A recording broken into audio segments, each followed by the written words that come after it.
जाने मन तू कहाँ है? मैं घर में हूँ राजा। तो जरा बाहर आ जा।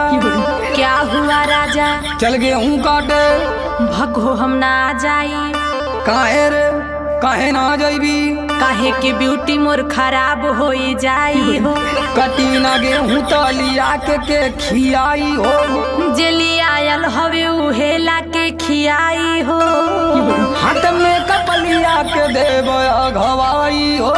तोहे हम गेहूं काटे वाली लगत हई का?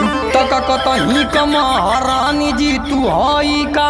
लेके दहेज आइल बानी नई हरे से।